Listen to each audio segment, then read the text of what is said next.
Teespring versus Redbubble, you say? Well, let's find out. What's up guys, Bodie here, BodieDavison.com. So Teespring versus Redbubble, which one should you be going with? They're both awesome platforms, but which one should you be putting all your shirts and designs on?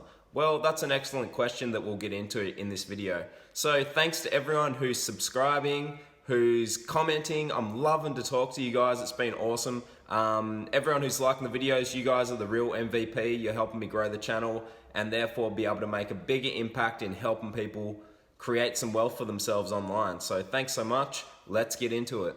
So Teespring and Redbubble. So Teespring and Redbubble both drive a lot of qualified traffic. So what I mean by that is they're both huge marketplaces that a lot of people go to buy things on, like for instance, eBay and Amazon. Redbubble and Teespring are both very similar to that. A lot of people will check out the marketplaces just to buy shirts and just to buy other household items. So with that being said, these people that are going to these websites are very keen to make purchases. That's why they're checking out the websites. It's just like you probably find yourself on eBay or Amazon looking at things because you're interested in buying something. Sometimes you don't even know what you want to buy, but you're just there checking it out. So this is where the high volume strategy comes into it and what I've been teaching on this channel. So make sure to check out the other videos.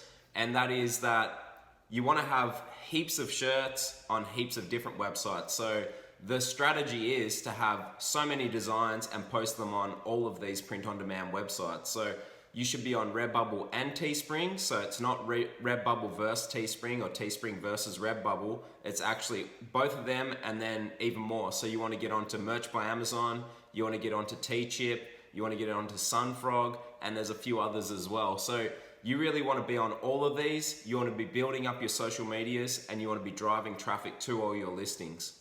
But let's talk differences between Redbubble and Teespring. So the difference here is you need to get some sales to start with Teespring. So you have to build up what's called the trust score. You have to get some sales so you can drive that through your social media channels or wherever you need to. And you need to verify your payment information so that you can get onto their marketplace. And then you can also get onto what's called their boosted network. But we can talk about that more in another video. So the difference being then with Redbubble has that qualified traffic that they're driving people to all the listings. So you can upload your design, the same design that you have on Teespring onto shirts on Redbubble. And then on Redbubble, you can also select, I think it's like 50 items or something like that. There's like home accessories, whatever ones you want, and then adjust the picture or font to be on that design. So it could be a pillowcase. On a t-shirt, it's a certain way zoomed in, but then on a pillowcase, you may have to zoom it out or zoom it in. So whatever you need to do. But the beauty being Redbubble, you just set it and forget it. You can drive traffic there obviously from your social medias, and I suggest that, but you can set it and forget it as well. So that's the beauty of that. Teespring, you do have to get those initial sales, verify your payment information, and then they'll start putting you on their marketplace. One thing to keep in mind is that you want to build up your designs not on the Teespring designer. So you can design on the Teespring designer. I'll actually show you guys in the video in a second what that looks like. And I'll also take you through Redbubble, so stay to the end, and all the different designs that you can upload on there and how that's done. So yeah, what I was saying is you don't want to have your design on their designer because you can't save that image. You can't save that design and then post it on your other website. So you don't want to do that and then try and save it and then you can't post it on Redbubble, you can't post it on Merch by Amazon, etc. So you really want to make sure that you're designing your designs outside of that. So you can use Placeit Logo Maker, and I'll leave a link to that below. That is the best one. You can also use a couple of apps. There's like WordSwag for Android, and then there's Typorama for iOS or iPhone. So those are the two main apps, and then Placeit is the main logo maker that I've been making to make awesome designs that you can then own and you can post onto all of these websites. And like I've said before in other videos, guys, let's say you have 100 designs on Teespring and you only use that one marketplace. That's great. What if you had 100 designs on 5 of these websites? Now you have 500 designs out in the marketplace and a way higher chance of succeeding. So it's really as simple as that, guys. You want to be going with a high volume strategy. You need to be uploading lots of designs that designs that are popular and people are interested in. So this is something that I've posted in a lot of these videos. So check out the print on demand list, which is down below, print on demand playlist, because I've been covering all of this in depth, guys. But for now, let's dive into looking at Teespring and then looking at Redbubble, the things you can post on there. All right, guys, so if we're just on Teespring here and we just go to start designing up here, so start designing, click on that.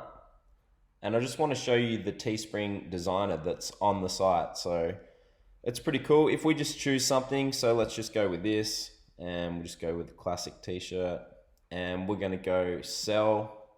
So now you have the designer here. There's a few that have this. What you can do is add your image. So you can add an image as, let's just put up a photo of my dog.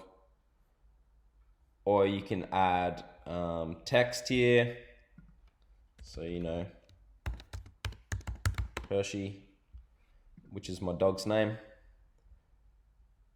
And then you can play with the font, and you can do a lot of different things, obviously. So you can change the colors of the shirts, all that sort of stuff. So that's just the designer, just showing you guys that. If we're over on Redbubble and we just go to create a design, so if I just go to my dashboard and then just go add new work, so it'll come up with this, and we want to go upload to all products, and we'll just go that same photo of Hershey, and then it's going to upload, and it's going to post there, and then you do your title and tags and description, obviously. But what I just want to show you is then it's going to pop up on all of these shirts. So what you want to do then is see how this is in the middle of the shirt. You obviously wouldn't want it posted there. So that's what it'll do.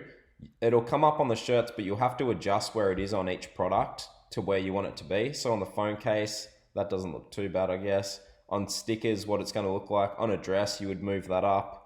You just have to go through each of these. So for instance, if we just do it with this pillow, you would go edit, and then you're going to want to zoom it in. So this isn't actually a good size for this, because obviously the size is small. So that's another thing you might run into. You're going to need to use a picture that's actually going to be big enough to cover that product.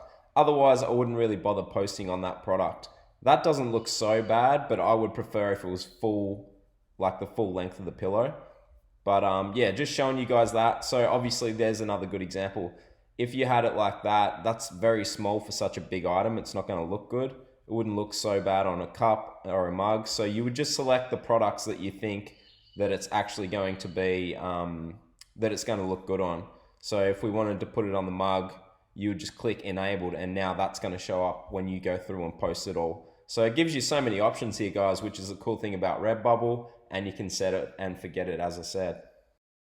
So that's it, guys. Another video, another tutorial. Redbubble versus Teespring, Teespring versus Redbubble. You want to be posting on all of these marketplaces. You're going to have a way better chance of succeeding. So thank you so much, honestly, for all you guys that are liking the videos, commenting on the videos, and hitting subscribe. You have no idea how much that helps me. It helps me grow the channel. When I can grow the channel, I can help so many more people. So I have a lot of videos on this channel, but I kind of took some time off YouTube, and now that I'm getting into print on demand and I've found such a cool community here, I really want to help you guys grow. So the best way for me to be inspired to keep making these videos and keep pumping out the content, because I've been pumping out a video every day, in case you guys haven't noticed, is for you guys to please keep liking, keep commenting on the videos, and please hit subscribe if you're new. So thanks so much, guys. I'll see you in the next video. Cheers.